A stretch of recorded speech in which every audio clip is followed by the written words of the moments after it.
Engkau bagai air yang jernih di dalam bekas yang berdebu. Ya, bagus lah suara saya. Iya. Kalau dilanjutkan nanti berubah kajian ini jadi karaokean. Stop dulu sampai situ.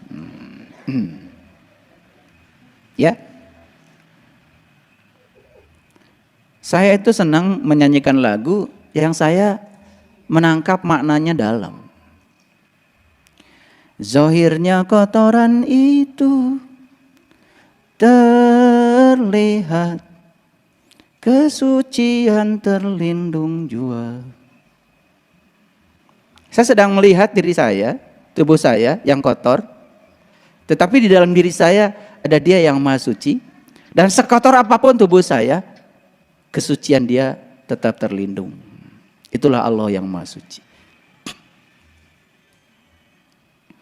Cinta bukan hanya di mata, cinta lahir di dalam jiwa.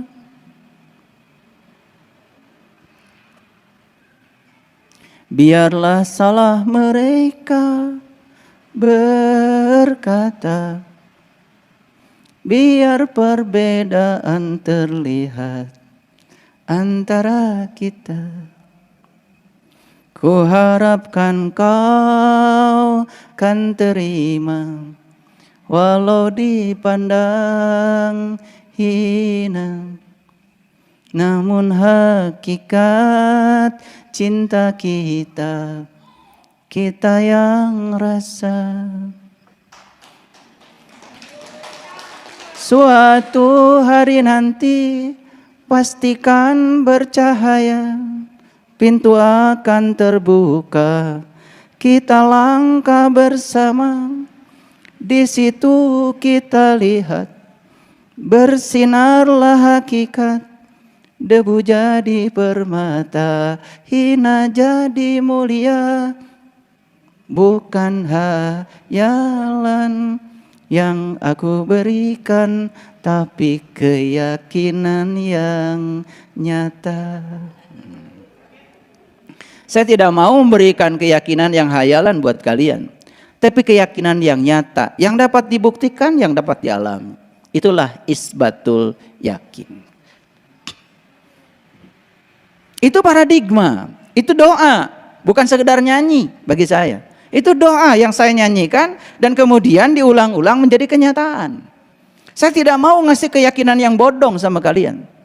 Saya tidak mau ngasih keyakinan yang tidak bisa dibuktikan. Karena agama itu akal, maka tidak ada agama yang bagi tidak berakal. Agama bisa dibuktikan. Spiritualitas itu nyata.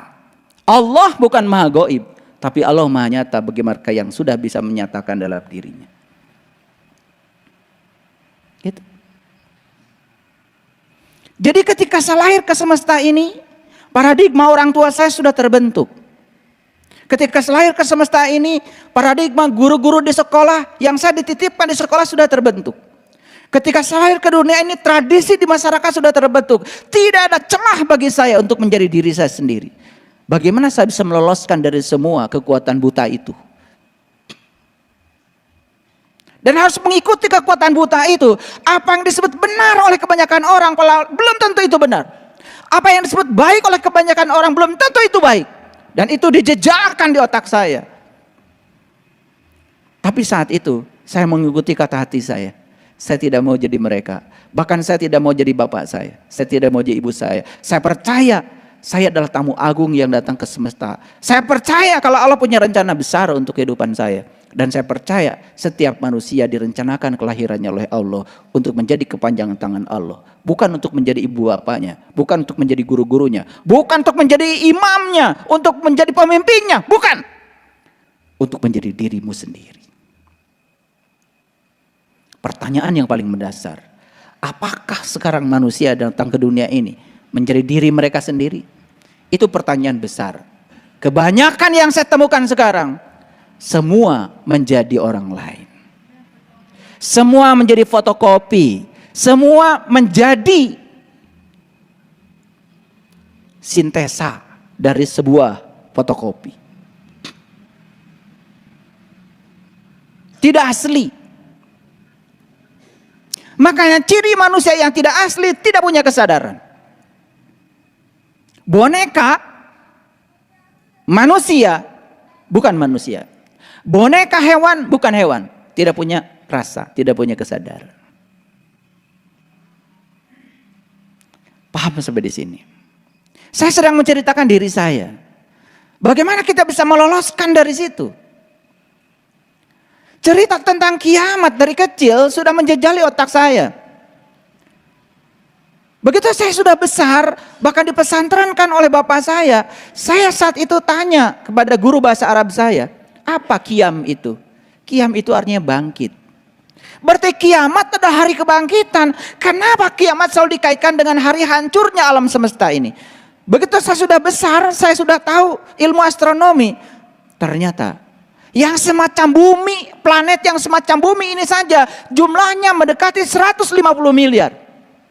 Kalau bumi ini hancur, terus yang lain memang hancur. Yang kiamat itu hancurnya alam semesta, saya tidak menemukan di Quran. Kalau Tuhan itu maha penghancur, yang saya tahu di Quran Tuhan itu maha pencipta. Tetapi itu paradigma dijejalkan di otak saya. Bayangkan, kalau kita tidak bangkit dari kesadaran untuk menjadi diri sendiri, maka kita terus-menerus menjadi potret masyarakat yang ada pada saat itu. Dan sekarang anak cucu kita yang datang ke semesta ini hampir tidak bisa meloloskan untuk menjadi diri mereka sendiri. Pendidikan ditentukan oleh orang tua sejak dari kecil. Sekolah ditentukan oleh orang tua sejak dari kecil. Pesantrennya ditentukan oleh orang tua sejak dari kecil. Orang tua keyakinannya A, anaknya harus keyakinannya A. Orang tua keyakinan B, anaknya harus keyakinan B. Walaupun anak itu tidak tahu apa-apa tentang yang harus dia yakini. Bukankah sebetulnya kita sedang membius anak kita, membatasi anak kita, membatasi setiap kelahiran ke semesta ini? Padahal sesungguhnya hakikatnya setiap kelahiran itu harus menjadi diri sendiri. Karena semesta sudah membuka ruang kebebasan. Lalu ruang kebebasan itu dibatasi, dibius, dilumpuhkan. Bahkan yang paling payah, anak-anak yang datang ke semesta ini dididik untuk merasa bersalah ketika mereka melanggar sedikit saja dari paradigma yang sudah dibangun oleh kedua orang tuanya. Dari mana rasa bersalah? Itu kan dari paradigma yang dicekokkan, yang dihunjamkan dalam pikiran anak kita sendiri. Maaf ibu bapak, kalau kita mau berguru pada sejarah para nabi, para rasul, maaf, di usia berapa Nabi Muhammad mulai sholat? Bukankah setelah Isra Mi'raj? Bukankah itu diceramahkan di setiap tahun pada peringatan Isra Mi'raj? Nabi Muhammad mulai sholat setelah beliau dapat perintah sholat. Itu setelah Isra Mi'raj. Berapa usia beliau saat itu? 40. Kenapa kita tidak berani mengatakan, bukankah beliau itu baru sholat setelah Isra Mi'raj dan usia beliau 40? Dihunjamkan pada anak kita sekarang, kalau kamu gak sholat, masuk neraka dari sejak kecil. Lalu mereka dihunjamkan pada diri mereka rasa bersalah kalau tidak melakukan itu. Dan rasa bersalah itu yang menghunjamkan, bukankah orang tua sendiri? Kalau kamu tidak baca Quran, maka kamu akan berdosa. Dihunjamkan rasa bersalah. Sehingga kalau tidak baca Quran, kemudian akan, saya bukan mengatakan itu bagus. Tentu saja, kalau bisa sholat dari kecil dengan kesadaran penuh bagus.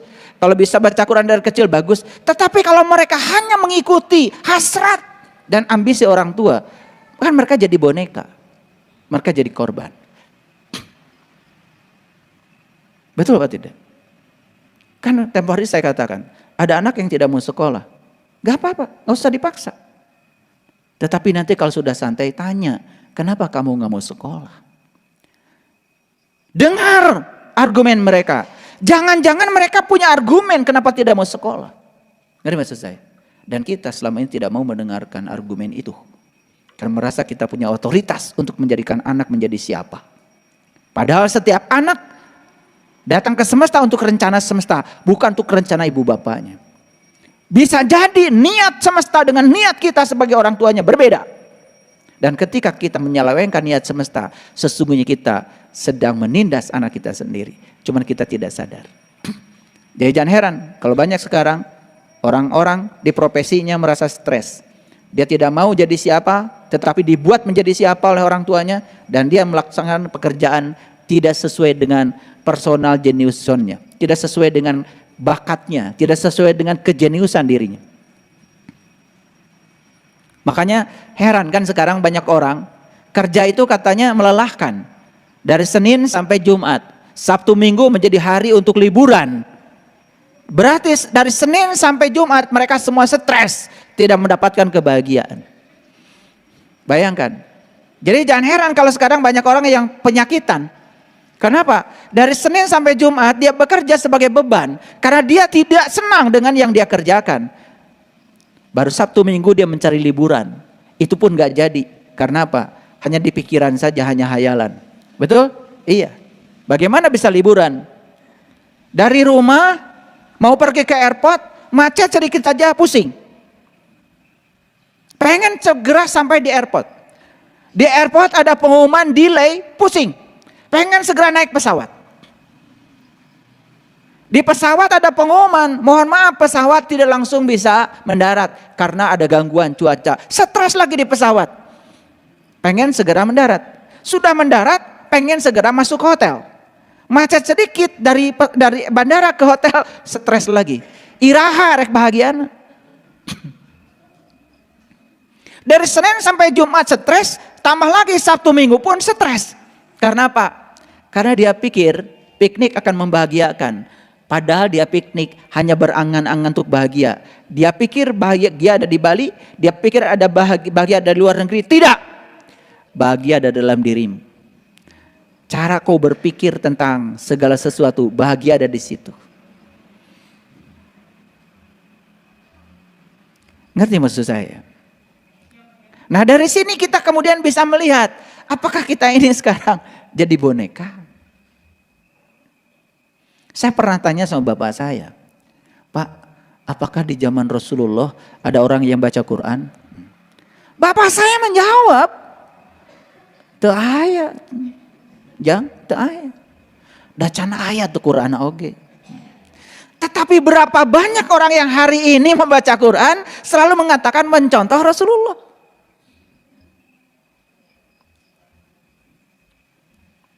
Saya bukan anti baca Quran. Saya kan hafiz, saya hafal, saya bukan anti. Tetapi jangan menanamkan rasa bersalah yang berlebihan pada anak kalau tidak baca.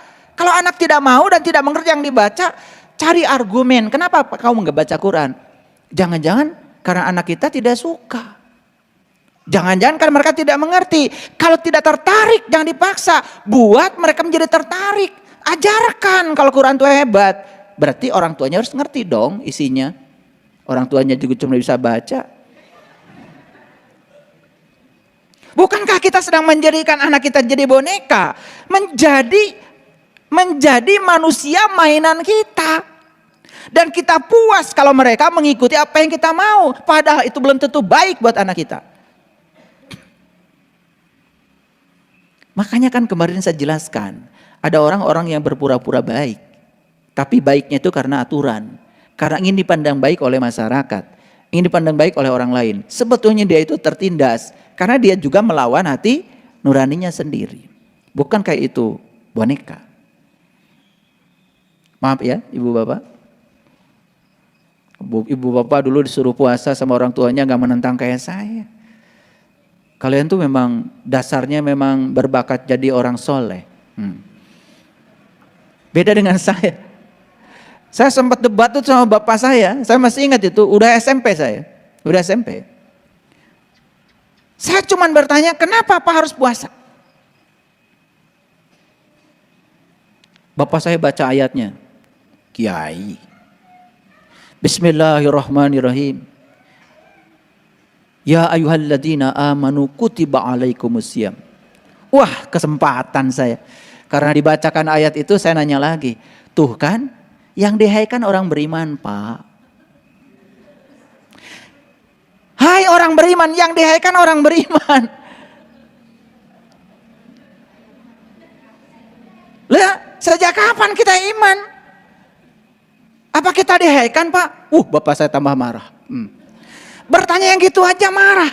Saya nyantri di beberapa pesantren sama kayak bapak saya. Setiap ditanya marah. Ya sudah, di situ saya kemudian bingung belajar agama itu. Apa nggak boleh ditanya ya?